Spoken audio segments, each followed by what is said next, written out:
আসসালামু আলাইকুম। দেশ ও দেশের বাইরে যে যেখান থেকে আমার ভিডিও দেখছেন সবাইকে স্বাগত।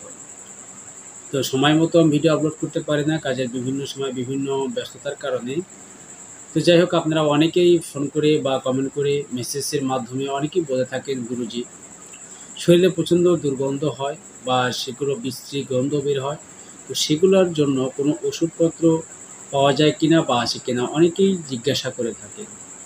তো আমি তাদেরকে বলবো বা তাদের উদ্দেশ্যই আজকে আমার এই ভিডিওটি বানানো। তাদেরকে বলব, যেহেতু আমরা তান্ত্রিক মানুষ, তো তন্ত্রক্রিয়া বা তন্ত্রক্রিয়ার যে টোটকাগুলো সেগুলো আমরা ব্যবহার করে থাকি, আর সেগুলো আমি আপনাদেরকে আজকে আমি দেব, বা সেগুলো থেকে আপনারা এই শরীরের যে দুর্গন্ধ এগুলা থেকে প্রতিকার করতে পারবেন। তো অবশ্যই ভিডিওটি প্রথম থেকে শেষ পর্যন্ত দেখার চেষ্টা করবেন। যদি কোথাও কোনো জায়গায় কথার মধ্যে ভুল হয়ে যায় বা শুনতে আপনাদের ভুল হয়, তো সেই ক্ষেত্রে কিন্তু আপনারা সেই কাজগুলো সঠিকভাবে করতে পারবেন না। আর অবশ্যই যেই কাজগুলোই করেন না কেন সঠিকভাবে সঠিক ক্রিয়াই করতে হবে। তাহলেই কিন্তু আপনারা সেই কাজগুলো অবশ্যই ভালোভাবে করতে পারবেন। আর আমার যারা দর্শক আছেন তাদেরকে আমি বলতে চাই, যারা ভিডিও থেকে আপনারা কোনো ধরনের কোনো আ ফলাফল কীরকম পাচ্ছেন না পাচ্ছেন, অবশ্যই আমাকে কমেন্ট করে জানানোর চেষ্টা করুন বা জানাবেন। এবং এর মধ্যে অনেকেই আছেন যা অজ্ঞ, বা আমি তাদেরকে মূর্খ বলি। তো এই কারণেই যে অনেকেই আছে অদ্ভুত, অদ্ভুত যেগুলো প্রশ্ন করেন, তো যেগুলোর মানে প্রশ্নর উত্তর দেওয়ার মতো না। তো সেগুলো প্রশ্ন থেকে বিরত থাকবেন। যেগুলো আসলেও আ মানবসম্মত বা ১০ জনের ভিতরে বলা যাবে বা ১০ জনের সাথে সমান নয়, সেই ধরনের প্রশ্ন করার চেষ্টা করবেন। তো কিছু, কিছু অদ্ভুত প্রশ্ন আছে, সেগুলো প্রশ্ন থেকে আমরা বিরত থাকব। তো আমি আপনাদেরকে যেই বিষয়গুলো নিয়ে আপনাদের বলব, অবশ্যই আপনারা ভালোভাবে জেনে নেবেন।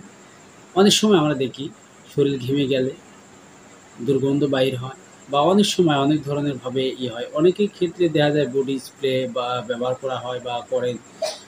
করে কিন্তু এখান থেকে নিস্তার পান। আর আপনারা যদি টোটকার মাধ্যমে যদি কাজগুলো করেন, তাহলে অবশ্যই কিন্তু সেগুলো থেকে আপনারা মানে ভালো ফলাফল পাবেন।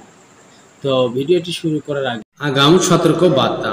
ভিডিওতে বর্ণিত তন্ত্র, মন্ত্র, যন্ত্র ও নকশা এবং গাছগাছরা টোটকা দ্বারা যে সকল কার্যসিদ্ধির কথা বলা হয়েছে তা না জেনে প্রয়োগের ফলে যদি কোনো ব্যাঘাত ঘটে, তার জন্য প্রকাশক এবং চ্যানেল কর্তৃপক্ষ কোনোভাবেই দায়ী থাকবে না। তাই সিদ্ধিগুরুর অনুমতি নিয়ে বুঝে শুনে নিজ দায়িত্বে কাজগুলো করবেন। অন্যায় কাজে ব্যবহার করা সম্পূর্ণ নিষিদ্ধ। তো আপনারা যেইভাবে কাজ করবেন, যে নিয়মে কাজ করবেন, অবশ্যই আপনাদের পরবর্ষু নক্ষত্রে, অর্থাৎ পরবর্ষু নক্ষত্রের দিনে মেহেদি গাছের মূল শিকড় এবং চম্পা চামেলির মূল শিকড়, এই ৩টি বস্তু যদি একত্রিত করে কেউ মাদুলি করে নিজের সাথে ধারণ করতে পারেন, অবশ্যই আপনার শরীর থেকে সুঘ্রাণ বাইর হবে। সে আতর, যেমন খুশবোদার আতর ব্যবহার করা হয়, সেরকম কিন্তু খুশবোদার আতরের মতো ঘ্রাণ বাইর হবে। তো আপনারা অনেকেই অনেক আমার এখানে আসছেন বা আমার কাছে বলছেন বা আমার সাথে চলছেন, তারা অবশ্যই জানেন যে আমার শরীর থেকে মানে এমন একটি সুন্দর সুঘ্রাণ বস্তু বাইর হয়, যা অনেকেই সেখান থেকে হয়তোবা মুগ্ধ হন। তো আপনারাও চাইলে এরকমভাবে কাজ করে বা এরকমভাবে কিন্তু আপনারা নিজের শরীরের দুর্গন্ধ থেকে প্রতিকার করতে পারেন। এবং আপনাদেরকে আমি এরপরে থেকে আপনারা নিয়মিত ভিডিও দেখবেন।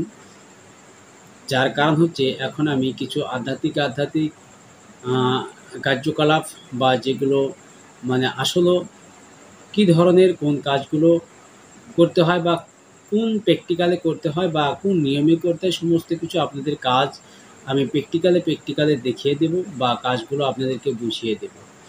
তো তন্ত্র-মন্ত্র অনেক দেখছেন, বা এরপর থেকে আমি আপনাদেরকে বন জঙ্গলে ঘুরে ঘুরেও অনেক গাছগাছড়ার বিষয় আমি লাইভ করব। ওই লাইভের মাধ্যমে আপনাদেরকে আমি দেখাবো। আর যেগুলো আধ্যাত্মিক যেগুলো কার্যকলাপ আপনাদেরকে বোঝাবো, সেগুলো অবশ্যই আমি সরাসরি লাইভে দেখানোর চেষ্টা করব। তো আপনারা অবশ্যই আমার চ্যানেলটি ফলো করে রাখবেন, এই কারণে যাতে আপনারা যখন আমি যে অবস্থায় মানে লাইভ করি না কেন, আপনারা যেন জয়েন হতে পারেন, সরাসরি দেখতে পারেন। তো আশা করি আমার কথাগুলো বুঝতে পারছেন। যদিও বুঝতে অসুবিধা হয়, স্ক্রিনে দেওয়া এই হোয়াটসঅ্যাপ নাম্বারে যোগাযোগ করে আপনারা বুঝে নেবেন, এবং যদি কারো কোনো কিছুর প্রয়োজন হয় সরাসরি আপনারা কমেন্ট করে জানাবেন এবং ফোন করে জানাবেন। আর এই তান্ত্রিক ক্রিয়া কাজের যদি কারো কোনো বস্তুর প্রয়োজন হয় বা কোনো জিনিসপত্রের প্রয়োজন হয় তাহলে যোগাযোগ করবেন। ইনশাআল্লাহ আশা করি আমি আপনাদের এতটুকু সাহায্য সহযোগিতা করতে পারবো। তো সবাই ভালো থাকবেন, সুস্থ থাকবেন। আল্লাহ হাফেজ।